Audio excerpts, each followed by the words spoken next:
Salut. C'est pas la première fois que je vous raconte une longue histoire, et cette fois ça va être la Commune. Vous avez parlé de Napoléon, vous avez parlé de Tolstoï, Jeanne d'Arc, bon, la Commune. Ben, je voudrais d'abord vous apporter quelques citations. Il y en a une de Chateaubriand qui est dans les Mémoires d'Outre-Tombe et qui m'a toujours frappé. Il dit « Faites attention à l'histoire que l'imposture se charge d'écrire ». Il y a Simone Weil, d'autre part, qui a dit « Croire à l'histoire officielle, c'est croire des criminels sur parole ». Et enfin, il y a Victor Hugo dans un texte très peu connu, c'est dans toute la lyre, ça s'appelle « Aux historiens ». Et il dit deux choses aux historiens. Il leur dit « Dites le vrai ». Ça veut dire ne mentez pas, hein, dites le vrai. Mais d'autre part, il ajoute « Ne nous racontez pas un opprobre notoire comme on raconterait n'importe quelle histoire ». Ça veut dire quoi, ça? Ça veut dire que l'objectivité dont on parle toujours en histoire, ça n'est pas possible. Pourquoi? Objectivité, ça veut dire considérer les faits comme des objets. Mais comment voulez-vous que l'on considère comme des objets une histoire humaine, une aventure humaine, quelque chose qui nous concerne tous? Alors je dirais que l'impassibilité est impossible devant une histoire comme celle de la Commune, qui est une histoire affreuse, vous savez, une histoire atroce. Mais si l'impassibilité est impossible, la loyauté est le premier devoir. Alors c'est ce que je vais essayer de faire, hein, une histoire véridique, de vous dire la vérité, de ne pas vous cacher ce qui peut me gêner dans cette histoire-là, qui n'est certes pas toujours belle, mais enfin en m'appliquant à être avant tout honnête. Alors voyons, pour comprendre un peu ce qui s'est passé dans cette Commune, je crois qu'il faut remonter par un coup d'œil rétrospectif sur l'histoire française depuis 80 ans avant la Commune. Je vous rappelle que la Commune, c'est le 18 mars 1871. Depuis 80 ans, pourquoi? Depuis la Révolution française. Je me permets aussi de vous rappeler ici une chose que j'ai déjà dite, à savoir qu'il ne faut pas se tromper sur ce qu'on appelle le mouvement de 89. Il y a le terrible Michelet qui nous a raconté toutes sortes de facéties là-dessus. Non, la vérité, c'est que le mouvement de 89, c'est un mouvement d'une nouvelle classe française qui, au cours du XVIIIe siècle, avait pris conscience de son existence. À savoir quoi? La richesse mobilière. La richesse immobilière, c'était la terre, quoi, c'était l'aristocrate et le clergé qui possédaient tout. Et au cours du XVIIIe siècle, une classe nouvelle s'était constituée, richesse mobilière, c'est-à-dire quoi? Les banques, les manufactures, le grand commerce. Ben, ces gens étaient exaspérés de voir que c'était l'aristocratie qui possédait, comme on dit, les leviers de commande, et ils avaient décidé de s'en emparer. C'est ça le mouvement de 89. Ben, ça avait pas mal marché, mais il faudra attendre jusqu'à 1830 pour que le rêve qu'avait formé cette grande bourgeoisie de tenir en main le pouvoir se réalise. En fait, entre 1789 et 1792, ça a été cette bourgeoisie au pouvoir. Une bagarre de possédants, quoi, une rixe de nantis entre richesse mobilière et richesse immobilière, entre aristocrates et bourgeois. Ça marchait assez bien. C'était un vieux thème voltairien, on ne le sait pas assez. Vous savez, quand on dit Voltaire, on pense toujours à l'anti-religion, il ne s'agit pas de ça. Voltaire avait une idée précise en politique et en sociologie. Voltaire disait « Un pays bien organisé est celui où le petit nombre fait travailler le grand nombre, est nourri par lui et le gouverne. » C'est une morale d'entretenu. Ben, c'est exactement ce qui s'était passé jusqu'à 91. Puis voilà, premier accident, c'est le 10 août 92, Commune insurrectionnelle de Paris, la plèbe qui se mêle de ce qui ne la regarde pas, le roi qui est obligé de déchoir, enfin qui va disparaître. C'est un intermède odieux pour cette bourgeoisie qui était au pouvoir, et tout à coup, voilà le quatrième état, c'est-à-dire les pauvres gens, quoi, la cariatide, comme dit Victor Hugo, sur le dos desquels le festin des riches se passait. Là, voilà cette cariatide qui remue. Alors il faudra à peu près 2 ans pour en venir à bout. Il y aura 2 opérations de redressement successives. Une première opération qu'on appelle Thermidor, vous vous rappelez, le 9 Thermidor, c'est-à-dire le 27 juillet 94, où on fait tomber Robespierre. C'est insuffisant comme arrangement, alors on fait un deuxième redressement qui s'appellera le 18 Brumaire, où cette fois un général, qui s'appelait Napoléon Bonaparte, va s'emparer de la République, en criant bien sûr « Vive la République » et va l'étrangler. Alors la bourgeoisie est assez contente, il lui semble qu'elle va régner tranquillement, mais ce Bonaparte, Napoléon, empereur depuis 1804, va tourner mal, trop de guerre. La bourgeoisie n'envoyait jamais ses enfants à la guerre. Vous savez, il y avait des exemptions. D'une part, il y avait le rachat. Rachat, ça veut dire remplacement militaire. Hein. Une famille riche pouvait se payer un pauvre pour aller se faire tuer à la place. Eh bien, il avait tellement besoin d'hommes, il faisait une telle consommation de matériel humain, Napoléon, que finalement, il appelait les fils de la bourgeoisie, ce qui était très désagréable. Mais ce qui était infiniment plus désagréable, c'est ce qui va se passer avec le blocus continental. Ce blocus continental, la bourgeoisie française a commencé par se frotter les mains en disant « c'était pas tant, c'est un avantage pour nous ». Puis peu à peu, ils se rendent compte que c'est les marges bénéficiaires qui en prennent un coup. Alors le soutien naturel de l'Empire, à savoir la bourgeoisie, ce soutien, lui, fait défaut. Il est perdu dès ce moment-là, et c'est 1814, 1815, c'est la Restauration. Moi, la Restauration n'est pas très satisfaisante en ce sens que c'est un retour en force de l'aristocratie. Alors, c'est en 1830, enfin, que depuis 1889, la bourgeoisie attendait de pouvoir tout posséder. Elle va le faire avec une république de banquiers, c'est le mot qu'il faut employer, une république de banquiers, non pas une république, un régime de banquiers sous Louis-Philippe. Un véritable Éden, vous savez, c'est à ce moment-là où la bourgeoisie tient tout. Enfin, l'État est entre les mains de la bourgeoisie. Ça dure 18 ans, puis voilà le deuxième accident. Vous vous rappelez, le premier accident, c'était le 10 août 92, deuxième accident, c'est le 24 février 48. 24 février, résurrection de la République, avec le prolétariat qui est en armes dans les rues de Paris. Il avait fallu 2 ans la première fois, hein, de 92 à 94, pour venir à bout de ce prolétariat révolté. Il va falloir 4 mois, 5 mois, pas davantage en 48 pour s'arranger. Ces braves prolétaires étaient très gentils, enfin ils mettaient, comme ils disaient, 6 mois de misère au service de la République. C'était des moutons, ils les avaient pris pour des tigres, ils étaient comme des petits animaux domestiques. Alors on va pouvoir avoir raison d'eux assez facilement, et ce sera le canon de Cavaignac, les journées de juin. Mais de même qu'autrefois on avait fait un redressement en 2 étapes, vous vous rappelez, hein, première étape Thermidor, deuxième étape Brumaire, et bien cette fois on fera de même un redressement en 2 étapes, première étape les journées de juin, avec la dictature de Cavaignac, et puis un Bonaparte encore, reparu, un neveu paraît-il, qui fera le 2 décembre. Le 2 décembre, c'est le coup d'État qui va permettre à Louis-Napoléon Bonaparte, président de la République, de se transformer en dictateur et en empereur. Magnifique, vous savez, vraiment magnifique. C'est une restauration perfectionnée de la dictature bourgeoise à partir de 1851. On ne peut pas y imaginer mieux. Enfin, c'est à ce moment-là où prolifèrent les grandes sociétés bancaires. On voit apparaître le Crédit Lyonnais, le Crédit Foncier, le Crédit Immobilier, la Société Générale. En 1867, les sociétés anonymes vont voir leur existence ratifiée par la loi. Enfin, il n'y a rien de mieux. Et vous avouerez avec moi que quand on voit le président de la Chambre des députés, ça s'appelait le corps législatif, le président de la Chambre des députés, qui est en même temps le patron du Creusot, le président du comité des forges, le régent de la Banque de France et l'administrateur de la Société Générale, oh ben ça, hein, c'est un régime sérieux, c'est un régime stable. Ça ne pouvait pas être mieux. Quant à la condition ouvrière, ben, elle était ce que vous savez. On avait découvert à partir du machinisme, c'est-à-dire sous la Restauration, quand les usines vont se perfectionner avec des machines, on a découvert l'utilisation du travail des enfants. Un enfant avec une machine était capable de faire le même travail qu'un homme.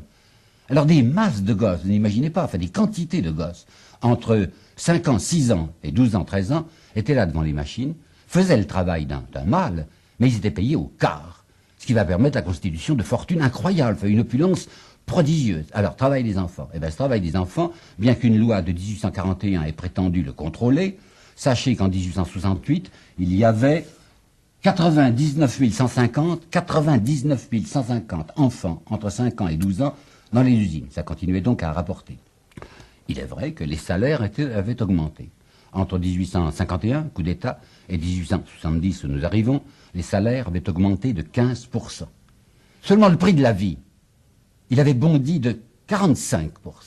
Ce qui vous montre qu'à la fin de l'Empire, la situation ouvrière était encore pire qu'au début. En 62, je crois, oui, en 62, Haussmann, le baron Haussmann, l'urbaniste de Paris, il avait été chargé d'un rapport. Ce rapport n'a pas été secret, il a été publié, c'était une imprudence. Et le baron Haussmann, en 1862, disait que dans la population parisienne, Paris, hein, qui comptait à ce moment-là 1 700 000 habitants, et ben voici les termes du baron Haussmann. Sur 1 700 000 habitants, plus d'1 million sont dans une pauvreté voisine de l'indigence.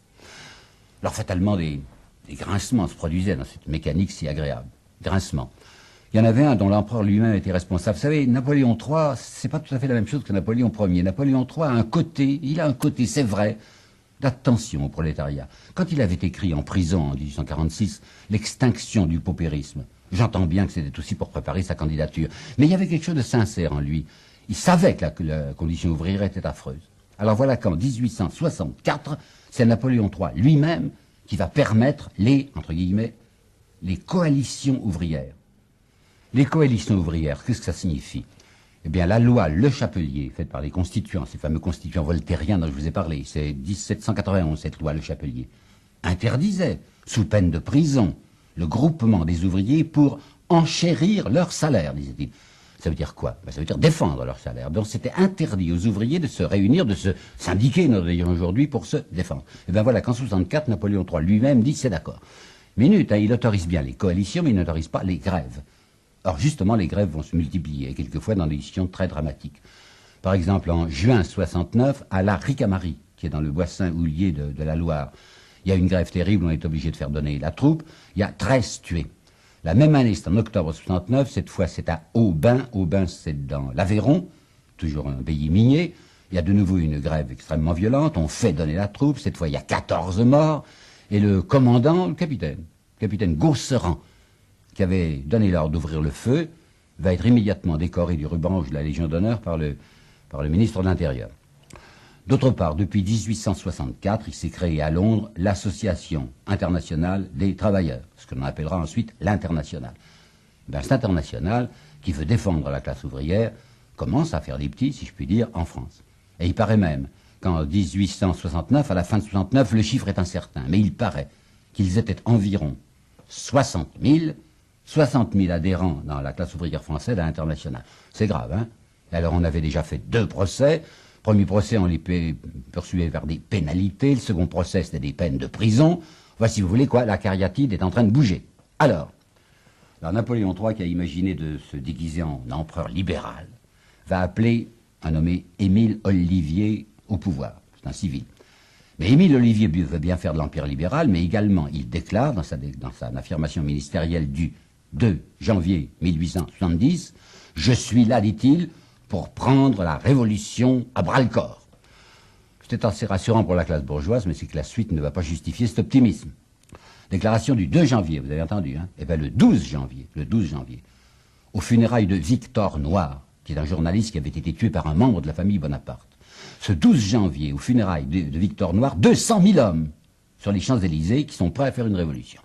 Finalement, on les calmera, on leur dira, vous allez vous faire tuer pour rien. Ça ne se produit pas, mais enfin, on a frôlé quelque chose de très dramatique. Hein. Deuxièmement, il y a un plébiscite. L'Empire, qui vieillit, l'empereur d'ailleurs fait physiquement malade, essaye de rasseoir son assise par un nouveau plébiscite, au mois de mai 1870. Résultat du plébiscite, excellent du côté de la campagne. Vous savez, la campagne, c'était les rustres, comme on disait alors, qui étaient entre les mains des notables, qui votaient comme on leur disait de faire au château ou à l'église. Ça va bien. Il y a une immense majorité dans les campagnes pour le plébiscite. Mais à Paris, ça va très mal. Dans la plupart des grandes villes françaises, les non l'ont emporté sur les oui, et à Paris, dans des conditions dramatiques. Il y a 180 000 voix, 183 000 voix pour dire « nous refusons l'Empire », et il n'y a que 134 000 voix pour dire oui. Autrement dit, la capitale de la France, Paris, est hostile au régime. Vous vous rendez compte si c'est grave, hein? En plus, il y a une grève, plutôt des grèves successives au Creusot.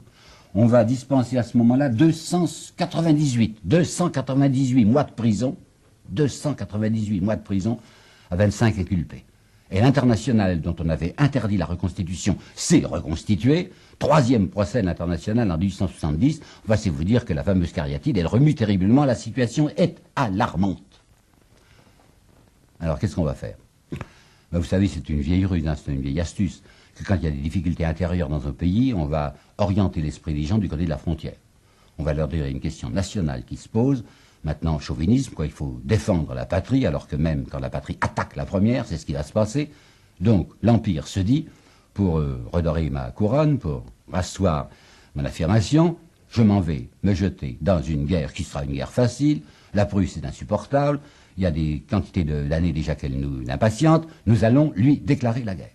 Alors comprenez bien que la guerre de 1870 est avant tout une guerre de politique intérieure.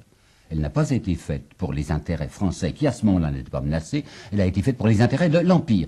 Parce que autour de l'empereur, tout le monde lui répétait, lui-même ne le croyait pas, remarquez, il était inquiet. Mais tout le monde lui répétait, voyons, avec la puissance de l'armée française, il n'y a pas de question, ça va être une guerre triomphale, vous allez revenir couvert de lauriers, c'est une certitude de prolongation indéfinie de votre empire. Vous savez déjà ce qui va se passer, hein. Dès le début, ça va être une catastrophe. En réalité, la mobilisation française a été misérable. Le fameux maréchal Leboeuf qui disait que tout est prêt jusqu'au dernier bouton de guêtre, enfin c'est très célèbre, n'avait rien préparé. Cette mobilisation a été un vrai désastre. On envoyait un soldat de Perpignan se faire habiller à Maubeuge, puis il devait aller en Algérie, puis il devait descendre à Strasbourg, enfin un cafouillage sans nom. Le pauvre Napoléon III qui s'était imaginé qu'il allait faire ce que nous appellerons plus tard un blitz. Il voulait lancer l'armée française puissamment derrière Strasbourg pour couper l'Allemagne du Nord de l'Allemagne du Sud. Pas question, il n'a rien entre les mains, il a un instrument défectueux. Alors ce sont les Allemands qui vont attaquer les premiers, qui vont leur faire le blitz, et nous connaîtrons ça à une autre occasion. Alors dès le 4 août, c'est une première défaite à Wissembourg. Le 6 août, c'est deux défaites en même temps, Frischwiller et Forbach. Et enfin, le 2 septembre, ce sera bien autre chose qu'une défaite, ça sera une catastrophe, ça sera Sedan. Toute l'armée française de Sedan, y compris son chef qui était Napoléon III, l'empereur qui était là, toute l'armée française est capturée. Et voilà l'empereur lui-même qui est aux mains de l'ennemi. Il y avait un nommé Bazaine, qui est un maréchal, qui commandait l'armée de Metz. Il y avait 170 000 hommes, l'armée n'avait pas été engagée, elle était encore intacte. Bazaine, qui était comme beaucoup d'autres, c'est-à-dire insupporté par les camarades, qui trouvaient que d'autres avaient avancé plus que lui, Bazaine n'avait pas porté secours à MacMahon, qui était à la tête de l'armée qui allait s'engloutir dans Sedan.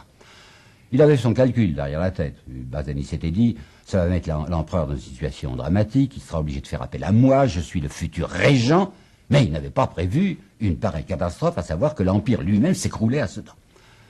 Alors, quand les Parisiens apprennent qu'il n'y a plus d'empereur, l'empereur est entre les mains de l'ennemi, le 4 septembre 1870, il proclame de nouveau la République. C'est la troisième fois qu'il y a la République en France. Hein. Il y a la République de 92, il y a la République de 48, et maintenant nous sommes en présence de la République du 4 septembre 1870, qu'on appellera la Troisième République. C'est là où je vous demande de faire bien attention, parce que ce que je vais vous raconter n'est pas du tout conforme à l'histoire officielle, l'histoire bienséante, vous savez, pour les revues grand public. Seulement ce que je vais vous dire, je peux vous affirmer que c'est bien la vérité. Alors dans quelles conditions ça s'est fait, cette proclamation de la République? Il y a un groupe de députés de Paris qui vont se précipiter à l'hôtel de ville pour dire « Nous sommes le gouvernement provisoire ». Eux-mêmes vont vous intituler gouvernement. Pourquoi? Parce qu'ils représentent en effet une opposition républicaine, enfin républicaine rose, vous savez, une républicaine arrangeante. Mais enfin, ils sont là, ils sont sur place, ils disent « C'est nous le gouvernement républicain ». Le grand journal L'Illustration, c'est très intéressant d'étudier la collection de l'Illustration, dira la semaine suivante, il faut rendre justice à ces gouvernants, qu'ils ont fait tout leur effort pour éviter la proclamation de la République. Pourquoi diable? Et parce que ces gens ont une peur panique de ce que les faubourgs, qui sont pleins d'internationalistes, qui sont pleins de ce qu'on appelle déjà les socialistes, que les faubourgs ne descendent sur l'hôtel de ville de Paris et ne constituent un gouvernement socialiste, un gouvernement véritablement républicain ou rouge, si vous voulez. Alors ils les prennent de vitesse. Ils se précipitent à l'hôtel de ville pour occuper le pouvoir avant eux, et ils n'ont qu'une idée. Ils n'ont vraiment qu'une idée, vous savez. C'est d'être un gouvernement de protection sociale. Ils vont s'intituler gouvernement de la défense nationale, et leur vrai nom serait gouvernement de la défense sociale. Tous ces gens qui sont les nouveaux gouvernants, ils ont vu aux dernières élections, qui étaient de mai 69, ils ont vu se dresser contre eux, pour la première fois, une opposition à leur gauche, une opposition d'extrême gauche. Tenez, Jules Simon, par exemple, qui va faire partie de ce gouvernement dont on dira en souriant, c'est le gouvernement des Jules, puisque les trois chefs sont Jules Favre, Jules Ferry, Jules Simon, et qui sont coiffés par un Jules militaire qui s'appelle Jules Trochu. Tous ces Jules, aux dernières élections, ont vu les candidats de l'extrême gauche. Simon, vous dis-je, avait devant lui Jules Vallès, qui s'intitulait candidat de la misère, et un homme comme Jules Favre avait contre lui Rochefort, candidat à l'extrême gauche, et Jules Favre n'est passé au second tour qu'avec l'appui des voix de la droite. Alors, terrifiés qu'ils sont par l'idée que peut s'établir à Paris un gouvernement socialiste, ils n'ont véritablement, croyez-moi, qu'une seule pensée, c'est que la victoire allemande s'accomplisse le plus rapidement possible, afin que les troupes allemandes soient là, dans Paris, avec leurs énormes canons dans les forts qui seront braqués sur les faubourgs pour les tenir en respect et les faire tenir tranquilles. Ils vont donc, les Jules, ils vont donc crier « République », parce que la foule veut la République, parce que la foule pense à 1792. Et vous vous rappelez, 1792, pour les Français, ça avait été non seulement la République, mais ça avait été l'envahisseur repoussé, ça a été Valmy. Alors quand les gens crient République, ils se disent, avec ce mot-là, on est sûr de vaincre. Bon, on va crier République. Mais étant bien entendu qu'on va leur donner le mot, mais pas la chose. Une République sans contenu. Ils ont du reste une chance, c'est que l'extrême gauche elle-même se rallie à eux en disant, pour l'instant, il y a une seule préoccupation. Nous voulons chasser l'envahisseur, nous voulons repousser les Prussiens. Notre programme politique et social, plus tard, on verra plus tard. Excellent ça, on ne peut pas désirer mieux, hein, puisque l'extrême gauche elle-même dit, pour l'instant, notre programme, il est entre parenthèses. Une seule affaire, une affaire nationale. Oui, mais Jules Favre et tous les Jules, vous savez ce qu'ils veulent. Ils veulent que les Allemands gagnent le plus rapidement possible. Du reste, voudraient-ils se battre eux-mêmes, les Jules? Et ils n'y pensent pas. Qui ne pourraient pas le faire. Pourquoi? Parce que l'état-major de Paris, les généraux de Paris, ne veulent pour rien au monde, une victoire de la République. Ce sont tous des créatures de l'Empire, par conséquent ils sont résolus à l'inertie la plus parfaite pour que les Allemands soient le plus rapidement possible là devant eux comme protecteurs.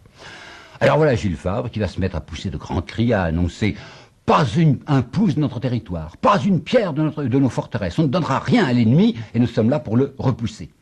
Et le même homme qui se tient ces discours va en tapinois, il va en catimini, trouver Bismarck qui s'est installé à Versailles et pour lui dire « Bon, on les connaît vos buts de guerre, hein, on savait ce que vous voulez. Vous voulez l'Alsace, la Lorraine. Vous voulez Strasbourg et Metz. Eh bien, c'est d'accord. On vous les donnera. Hein, on vous les donnera. Il ne faut pas que les Parisiens s'en doutent. On va présenter ça sous une forme d'armistice, mais vous pouvez être tranquille. Pourquoi est-ce que les Jules ont-ils cette facilité d'abandonner une grande partie, enfin une partie sérieuse du territoire français? Parce que c'est pas le problème. Parce que qu'est-ce que ça peut faire qu'il y ait 2 provinces en moins? Mais ce qui est infiniment plus grave, ce qui est vraiment l'essentiel, c'est les structures économiques et sociales. Or là, avec une république au pouvoir, une république qui pourrait être orientée du côté du socialisme, ce sont ces structures-là qui sont en cause. Par conséquent, pas d'hésitation, pas une minute d'hésitation. On amputera le territoire national pour pouvoir préserver ce que l'on appelle l'ordre établi, c'est-à-dire le vieux système voltairien que je vous rappelais il y a un instant, à savoir que le petit nombre fait travailler le grand nombre et nourrit par lui et le gouverne. Seulement, c'est pas commode de faire avaler ça à l'opinion, étant donné qu'on vient de crier résistance, résistance, et qu'on ne veut pas la faire, cette résistance. Alors l'unique moyen de survie du gouvernement dit de la défense nationale, ça sera la duplicité. Ces gens vont faire croire, ils vont faire semblant de faire de la résistance, alors qu'en réalité ils n'ont qu'une pensée, le plus vite possible la capitulation. Vous vous rendez compte que c'est pas tellement facile, hein, c'est un jeu de voltige, en façon des funambules, ils marchent sur une corde raide. Alors il y aura des crises. Hein. Assez rapidement, l'extrême gauche va s'apercevoir qu'on est en train de la rouler. Blanqui, qui représente l'extrême gauche la plus rouge. Blanqui, c'est l'incarcéré, c'est le type qui a fait une grande partie de sa vie en prison. Blanqui avait lancé, dès le début de septembre, un journal qui s'appelait « La patrie en danger », où il disait « Union sacrée », enfin, ralliement de tout le monde derrière ce gouvernement qui est un gouvernement de défense. Début de septembre. Mais le 15 septembre, dans son journal, Blanqui disait déjà « Le cœur se serre au soupçon d'un immense mensonge ». Et le 11 octobre, toujours dans son journal « La patrie en danger », il va dire « La question se pose de savoir si nous ne sommes pas tous en ce moment les victimes d'une abominable comédie. » Alors naturellement, il y aura des crises. Hein. Il y a une crise au début d'octobre, il y a une très grosse crise le 31 octobre, lorsque le gouvernement va dire, grâce à M. Thiers, dont je vous parlerai la prochaine fois, va dire il y a un armistice qui est possible, il y a l'intervention des neutres. Du reste, à ce moment-là, nous venons de recevoir un coup de matraque sur la tête, il y a l'armée de Bazaine à Metz qui s'est rendue, c'est 170 000 hommes en moins, il faut canner, quoi. Hein, la population de Paris ne marche pas, c'est une véritable insurrection, enfin, ils arrivent à surnager. Les gens du gouvernement provisoire surnagent encore le 31 octobre. Ils en sont donc réduits à quoi? Ils sont donc réduits à attendre la crédibilité de la famine, quand on pourra faire croire aux Français, aux Parisiens, qu'il n'y a plus moyen de résister parce qu'il n'y a plus de stock de vivres. Mais ce qui complique gravement leur situation, à ces braves Jules, c'est Gambetta. Gambetta, c'était le seul membre du gouvernement de la Défense nationale qui prenait la Défense nationale au sérieux. C'était un petit gars, c'était le plus jeune de la bande, c'était le Jeunot, enfin, il avait 32 ans, c'était un avocat borgne, vous savez, Gambetta. On l'avait envoyé en province, pas du tout pour ça, mais quand il est arrivé en province, à Tours, il s'est dit, mais il y a des ressources énormes encore en France. Et vous savez, il n'avait pas tort de penser ça, Gambetta, parce qu'il y a un monsieur beaucoup plus sérieux que lui, si je puis dire, enfin un spécialiste, qui s'appelle le général Foch, plus tard maréchal, vous savez. Foch a enseigné à l'école de guerre entre 1910 et 1912. Et dans son cours de l'école de guerre, Foch a dit, mais bien entendu, qu'il y avait moyen de gagner la guerre. On avait perdu Sedan, quoi, ça fait 100 000 hommes de moins. Mais une bataille perdue, c'est pas une guerre perdue. La France a encore des quantités d'hommes, des millions d'hommes dans ses dépôts. Si on mobilise les hommes mariés, si on supprime le remplacement militaire, on a de quoi se battre. D'autre part, il y a les usines qui vont travailler en masse. On a une artillerie considérable qui reste encore en province. On a de l'argent tant qu'on voudra. Si jamais la France veut pour de bon, se battre, il y a tout à fait moyen de renverser la situation et de s'obtenir la victoire. C'est l'idée de Gambetta. Bon, ce qu'il faut savoir, et ce que l'on ne dit jamais, et que je suis là pour dire, c'est que ce Gambetta va avoir contre lui une conjuration, mais quasi-totale, vous savez, quasi-totale des notables. Les notables, c'est quoi? C'est les châtelains, c'est les grands propriétaires, c'est le clergé. Ces gens-là sont terrifiés par l'idée d'une révolution populaire à Paris. Et il leur faut le plus rapidement possible cette victoire allemande qui protégera, qui couvrira l'ordre établi. alors le malheureux Gambetta va avoir contre lui une coalition, mais forcenée, vous savez, de tous les grands possédants, où on verra les gens de l'extrême droite et de la gauche républicaine s'unir. Cette coalition qui ira de Louis Veuillot, vous savez, c'est l'ultra-clérical, à M. Renan, qui est un anticlérical, coalition qui va du comte de Falloux, qui est un clérical aussi, jusqu'à Marcellin Berthelot, le savant Marcellin Berthelot, qui était un libre penseur. Coalition qui va de l'archevêque de Rouen, qui s'appelait Monseigneur de Bonnechose, à Madame Sand, qui était la châtelaine de Nohant, enfin tous les gens bien, tous les possédants, tous les nantis, tous ceux qui s'appelaient eux-mêmes les honnêtes gens, n'ont qu'une pensée, c'est de casser les reins à cette résistance de Gambetta parce qu'elle est socialement dangereuse. Alors qu'est-ce qu'il faut faire? Ben, je viens de vous le dire, il faut essayer de traîner les choses en longueur jusqu'à la fameuse crédibilité de la famille. On en est réduit à imiter Bazaine. Sur Bazaine, je vais vous dire des choses qui sont historiques et que presque personne ne dit. À savoir ce que Bazaine avait osé proposer aux forces allemandes le 10 octobre 1870. Il finira par se rendre le 28 octobre. Mais le 10 octobre, Bazaine avait envoyé un collaborateur qui s'appelait le général Napoléon Boyer. Il l'avait envoyé à Bismarck avec un texte écrit que nous possédons. Et dans ce texte, le chef de l'armée française de Metz, des 170 000 hommes de Metz, disait « Je vous propose, à vous Allemands, à vous Prussiens, je vous propose de neutraliser nos 170 000 hommes. Ils ne seront plus dangereux pour vous. La guerre est finie pour nous. Mais je vous demande l'autorisation de traverser votre zone occupée pour faire marcher mes 170 000 soldats contre Paris, pour y rétablir l'ordre. » Ça veut dire quoi? Ça veut dire que ces généraux, qui ont reçu de la France une armée pour la défense nationale, transforment cette armée en un instrument de guerre civile pour essayer de fracasser les Parisiens parce qu'ils sont coupables de résistance. Bismarck a dit, moi je vous fais confiance, les généraux, je sais que vous êtes des gens bien, mais vos 170 000 soldats, si vous voulez lancer contre leurs compatriotes à Paris, c'est pas sûr qu'ils marcheront. Alors ce qu'il faut faire, disait Bismarck, si vous voulez porter un coup de massue à la résistance, c'est se rendre. Et ben, c'est ce que Bazaine va faire, et le 28 octobre 1870, il rend non seulement les 170 000 hommes, mais toutes les fortifications intactes et tout le matériel avec toutes les munitions. Cette chose, cette vérité historique, dont je vous dis qu'elle est trop peu connue, c'est exactement cette vérité-là que vont appliquer les Jules. Et ils vont essayer de faire, en traînant les choses, à faire un simulacre à un moment, une fausse sortie qu'on appellera Champigny, alors qu'ils savaient parfaitement qu'ils ne voulaient pas de percer et que les généraux, pour un coup, à aucun prix, ne voulaient percer les lignes allemandes, vont attendre jusqu'au 28 janvier 1870, et ça y est, cette fois, on peut faire croire aux Parisiens qu'ils vont crever de faim. Jules Favre, la main sur le cœur, dit, moi je ne peux pas supporter l'idée que les femmes et les enfants vont mourir de faim, c'est affreux, c'est terrible, mais je suis obligé de se rendre. Ça y est, il va se rendre. Ce qui est sinistre, c'est de voir ces gens qui plus tard diront la vérité.